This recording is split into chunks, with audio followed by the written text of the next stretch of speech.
Halo Bapak Ibu guru seluruh Indonesia, ketemu lagi di pertemuan keempat. Nah, kali ini kita akan bahas tentang menciptakan lingkungan belajar yang aman, inklusif, dan mendukung pembentukan budaya positif. Ngomongin tentang hal ini Bapak Ibu guru, ini nggak cuman hanya mereka ada di ruangan kelas yang ada AC, kipas, dan sebagainya.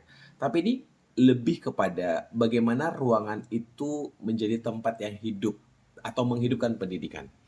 Siswa-siswi itu bertumbuh secara komplit, nggak cuman parsial Bapak Ibu. Jadi di sana mereka tumbuh intelektualnya, tumbuh emosionalnya, tumbuh sosialnya, dan spiritual. Anak-anak tidak hanya Bapak Ibu difokuskan kepada intelektual, atau anak-anak hanya difokuskan kepada spiritual. Jadi ini harus komplit ya, paket yang sangat lengkap. Nah, jika kita kaitkan dengan pembelajaran mendalam, menciptakan lingkungan belajar yang aman tadi, inklusif, dan bermuatan budaya positif, tentunya adalah hal yang paling mendasar. Tentunya ini hal yang krusial, yang sama-sama harus dapat kita wujudkan, karena dia merupakan sebuah pondasi keberhasilan dalam pembelajaran itu sendiri.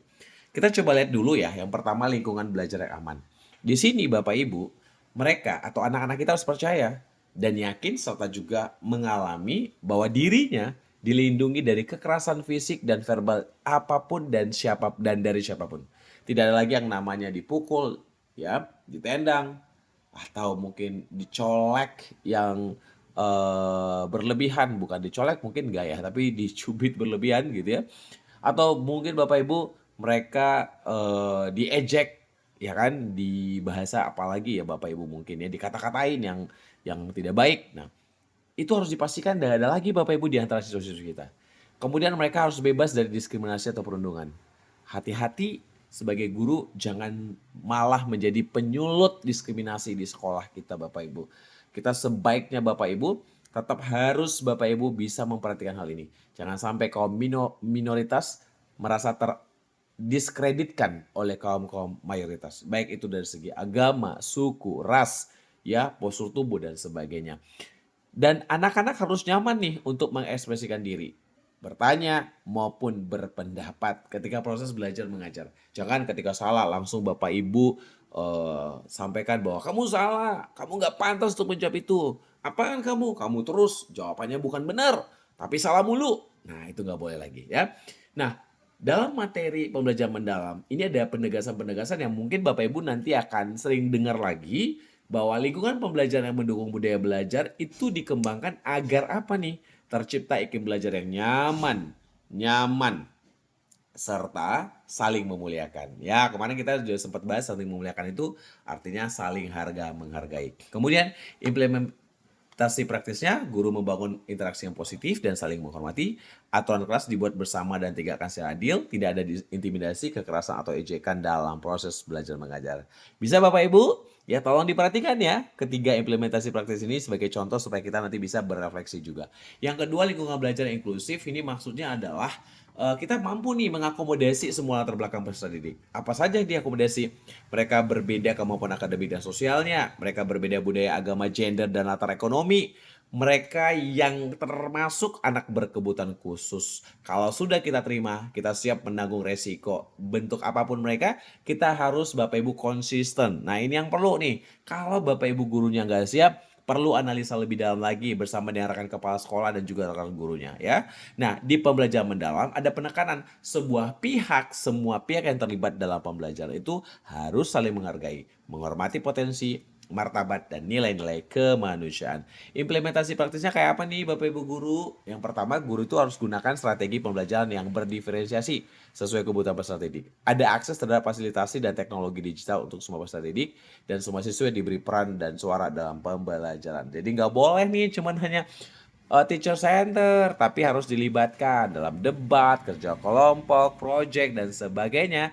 Dan tentunya sekolah fokus kepada pemenuhan fasilitas maupun teknologi digital di sekolahnya masing-masing. Jadi nggak boleh cuma harapan tinggi, tapi bahkan pelaksanaannya nggak ada. Nah ini perlu banget nih ya, diskusi dengan kepala sekolahnya nih, gimana nih kita mau tahun depan itu mau siapin apa nih untuk menambah fasilitas di sekolah ya demi terwujudnya tadi ya Bapak Ibu ya.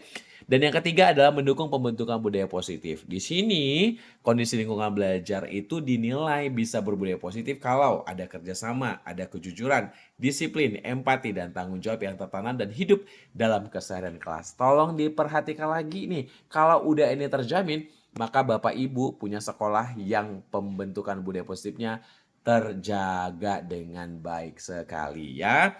Nah, dengan apa nih? Dibangun olah hati, olah rasa, dan juga refleksi ya. Kita bisa melihat implementasi praktisnya, siswanya harus bisa nih refleksi harian atau mingguan. Kegiatan kelas mencerminkan nilai kemanusiaan, guru menjadi teladan karakter dalam tindakan dan sikap. Bapak Ibu guru bilang kerjakan A, tapi Bapak Ibu kerjakan B, maka itu nggak akan bisa jadi teladan ya.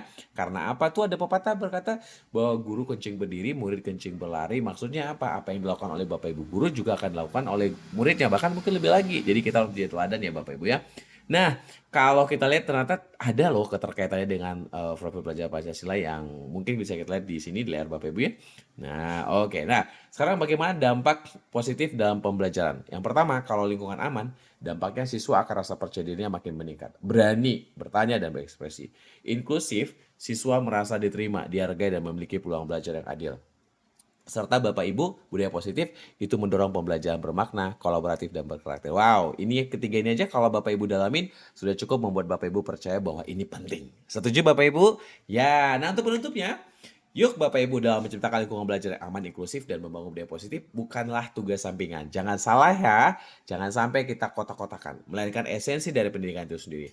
Dalam pembelajaran mendalam, lingkungan belajar menjadi katalisator terbentuknya manusia yang merdeka belajar, yang kritis, memiliki nilai, dan siap menghadapi masa depan. Terima kasih Bapak Ibu, semoga materi keempat ini sangat bermakna dan juga Bapak Ibu bisa berefleksi serta dapat kita laksanakan di bulan hari. Terima kasih, sampai jumpa di pertemuan berikutnya. Bye-bye.